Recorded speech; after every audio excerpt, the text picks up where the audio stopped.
Sentral Republik Indonesia. Sebelum dinasionalisasikan, bank ini bernama De-Javaste Bank.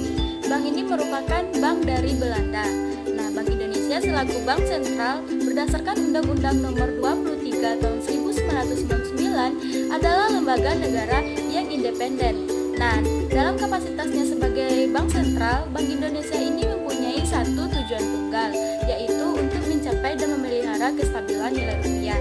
Nah, dalam mencapai tujuan tersebut, tentu saja kegiatan yang dilakukan oleh bank sentral ini tidak sama dengan yang dilakukan oleh bank pada umum lainnya.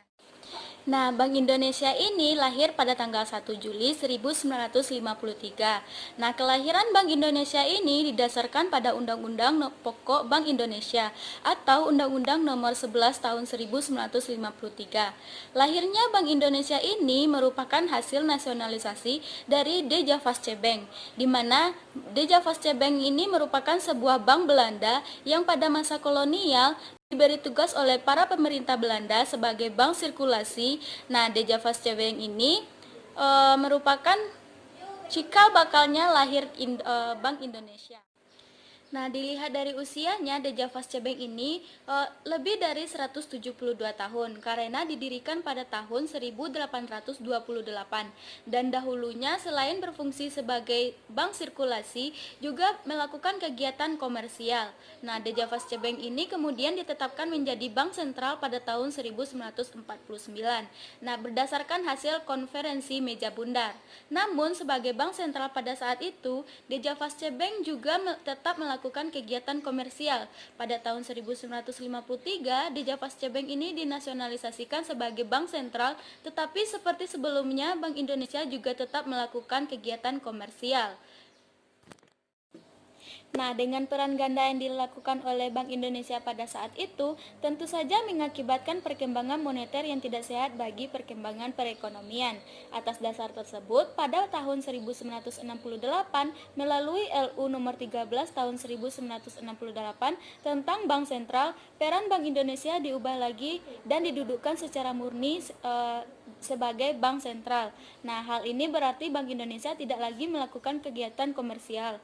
Nah, selain menjalankan tugas dan fungsi yang telah ditetapkan. Dalam perkembangan selanjutnya, Undang-Undang Nomor 13 Tahun 1968 dirasa sudah tidak sesuai lagi dengan perkembangan yang terjadi.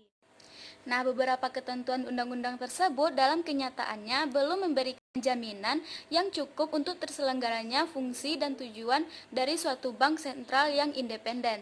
Nah, penetapan status dan kedudukan Bank Indonesia sebagai pembantu pemerintah misalnya akan membuka peluang terjadinya campur tangan dari pihak luar yang dimana pada gilirannya menyebabkan kebijakan yang diambil menjadi kurang atau bahkan tidak efektif.